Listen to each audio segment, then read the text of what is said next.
C'est le spécialiste des engins de déneigement en Isère. L'entreprise Villeton à Saint-André-le-Gaz propose des véhicules de toutes sortes pour satisfaire les besoins hivernaux des collectivités ou des stations. Plus de 8000 véhicules équipés pour un déneigement high-tech. Il y a un an, le musée de la Résistance et de la déportation de l'Isère lançait une collecte participative d'objets datant de 1939 à 1945. Plus de 200 objets ont été reçus, dont ceux qui appartenaient au père de Christian, résistant en Allemagne. Certains auront vocation à être prochainement exposés. Et puis le biathlon, machine à médailles pour les Français. Le reléum, composé notamment du vertacomicorien Émilien Jacquelin, s'est adjugé l'argent ce matin aux Jeux Olympiques de Pékin, en attendant peut-être la mass start. Bonsoir à tous, ravi de vous retrouver dans ce JT du mardi 15 février 2022, du lundi au vendredi à partir de 18h, l'essentiel de l'actualité du Grand Grenoble. Au deuxième jour du procès de Nordal-Lelandais devant la cour d'assises de l'Isère, les experts psychiatriques poursuivent leurs témoignages autour de la personnalité de l'accusé. Pour le docteur Bensoussan, interrogé en milieu d'après-midi, Nordal-Lelandais est, je cite, un menteur maladif. Il a tendance à la duperie, à la manipulation, absence de remords et d'empathie. Un peu plus tôt, l'ancien maître chien avait affirmé avoir donné des coups volontairement à Maëlys, mais sans la volonté de la tuer. Il aurait ajouté qu'en prison, il lisait des livres sur le bouddhisme et voulait transformer la colère en sagesse. Place mercredi aux plaidoiries des parties civiles.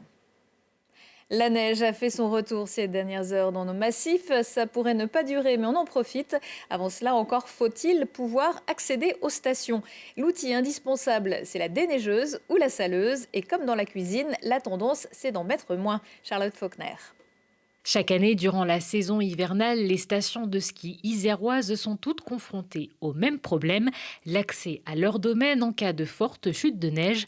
Avec 22 stations de montagne en Isère situées entre 800 et 3600 mètres d'altitude, les routes d'accès sont nombreuses et leur viabilité est indispensable. Pour ce faire, communes et collectivités se munissent de saleuses, de déneigeuses ou encore de gros porteurs, des équipements dans lesquels l'entreprise Villeton, basée à Saint-André-le-Gaz, est spécialisée depuis plus de 40 ans. Alors la différence de tous ces engins, chaque type de véhicule est adapté en fonction de l'enneigement où sera situé le véhicule. Donc on part du camion. Ensuite, on a tout ce qui est moyen porteur, c'est-à-dire de 250 à 350 chevaux. Et après, les extrêmes gros porteurs, c'est ceux qui vont faire l'ouverture d'école au printemps en très haute montagne dans l'école, qui eux, c'est des véhicules qui font 400 chevaux, 450 chevaux et qui ont des étraves à l'avant, des ailerons latéraux et des fraises à neige. Parmi les clients de l'entreprise nord-iséroise, des collectivités, des stations ou des prestataires, depuis de nombreuses années, l'entreprise Villeton travaille avec des équipements plus soucieux de l'environnement, comme ces saleuses qui permettent à leurs propriétaires de réaliser entre 20 à 30% d'économie de sel. On a des systèmes d'asservissement à la vitesse qui permettent en temps réel d'ajuster les largeurs d'épandage et le grammage, ainsi qu'une sonde de température qui mesure en temps réel la température de chaussée pour adapter les quantités de sel exactes en fonction de la température négative ou pas qu'elle va rencontrer. Et elle va adapter, elle, exactement le strict minimum de sel et de saumure. Donc en termes d'économie et d'environnement, on fait uniquement un salage qui sera adapté aux besoins en fonction de ce qui sera rencontré sur la route. En 2021, l'entreprise Villeton a réalisé un chiffre d'affaires de 13 millions d'euros. Chaque année, ce sont 400 camions, une dizaine d'équipements spécifiques et une centaine de saleuses qui sortent de leurs ateliers. Et Villeton intervient également pour l'entretien des pistes et des routes d'accès des aéroports. Les stations de ski iséroises qui rivalisent d'imagination pour attirer les vacanciers et booster leur notoriété. À l'image des Deux Alpes qui joue avec son nom pour 2 fois plus de glisse, la station de Loison annonce qu'elle offrira 22 ans de ski pass aux jumeaux qui naîtront le 22 février 2022.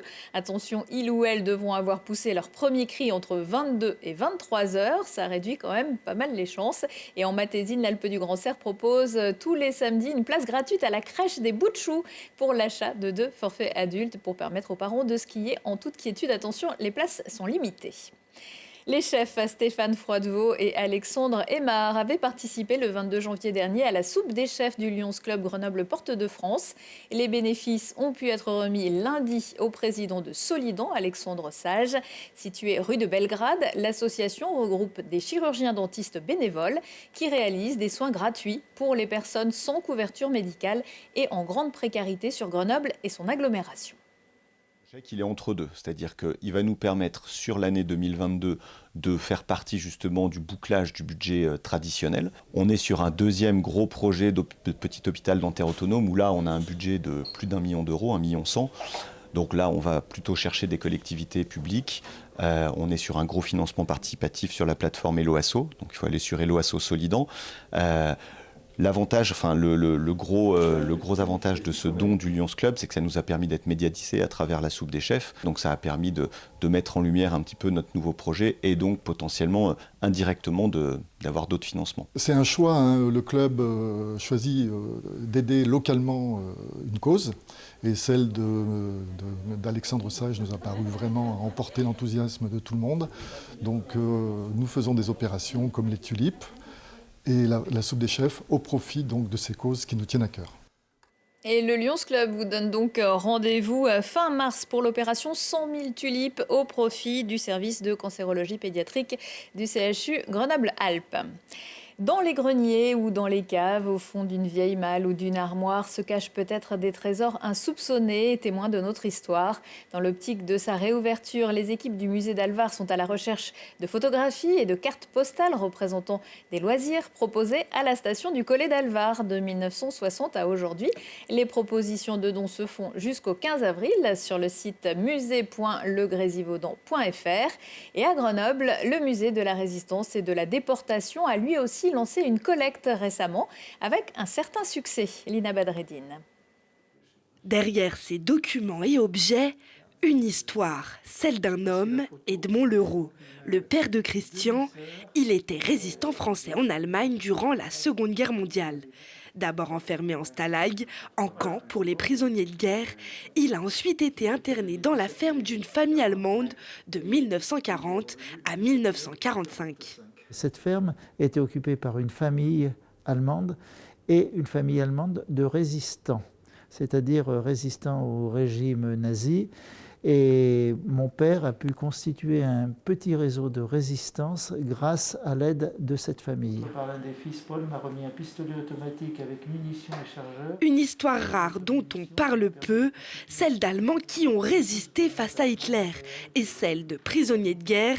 Alors le musée de la Résistance et de la Déportation de l'Isère a fait un appel aux dons pour enrichir ses archives. J'ai amené donc ce petit porte-monnaie.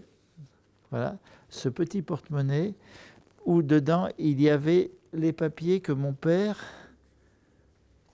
récoltait à la suite de l'audition des radios, des différentes radios, en particulier de Radio Londres qu'il arrivait à capter ou de radios d'Europe. Et Christian a fait don au musée d'autres précieux documents, comme le télégramme qui annonce le retour de son père après 5 ans de prison, ou des courriers faisant état de la résistance dans la famille allemande.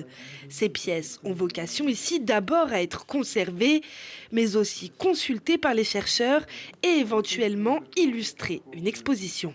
Il y a une véritable lacune liée à la mémoire de cette histoire-là, de ces personnes-là qui rentrent au moment où on découvre l'horreur des camps de concentration et de l'extermination des Juifs et dont la mémoire a finalement été un petit peu tue pendant des années.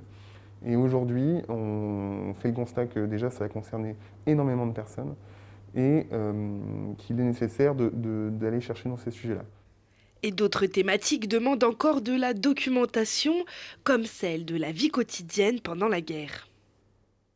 Le musée de la Résistance et de la Déportation de l'Isère qui propose depuis le 1er janvier une nouvelle exposition intitulée « Nature en soi, nature en droit ». À Zhangjiakou, les biathlètes français jamais aussi forts qu'en groupe. Ce matin, Quentin Fillon-Maillet, Fabien Claude, Simon Détieux et Émilien Jacquelin ont pris la deuxième place du relais 4x7 km 5 derrière la Norvège. Les Bleus qui bénéficient aussi de la grosse défaillance de la Russie et qui menait au départ mais a dû effectuer 2 tours de pénalité et prend le bronze. Ça faisait 16 ans que les Français n'étaient pas montés sur le podium du relais. C'est la 5e médaille dans ces Jeux pour Quentin Fillon-Maillet et la 2e pour l'Isérois Émilien Jacquelin, auteur d'une belle performance sur les skis et une petite erreur sur la dernière cible du tir couché, la même que Quentin. L'argent en équipe, c'est pas arrivé depuis 2006, une génération qui nous a tous bercés. Je pense bien sûr aux 4 relayeurs, j'ai envie de leur dire merci pour toutes les émotions qui nous ont donné, qui nous ont donné envie de faire ce sport. Et voilà, donc on rentre dans l'histoire du biathlon français en ayant cette médaille d'argent. C'est un relais qui, malgré les conditions, est bon. 9 pioches en tout, voilà, ça reste très correct. Voilà, très, très heureux pour le staff, pour l'équipe et pour toutes les personnes qui nous soutiennent, bien sûr. Les garçons se retrouveront pour la Mass Start le 15 km vendredi. Mais avant cela, on suivra le relais féminin et Anaïs Boucher-Chevalier. Ce sera mercredi. Retour de l'actu à 19h, 21h, 23h et en replay sur télégrenoble.net. Je vous souhaite à tous une excellente soirée.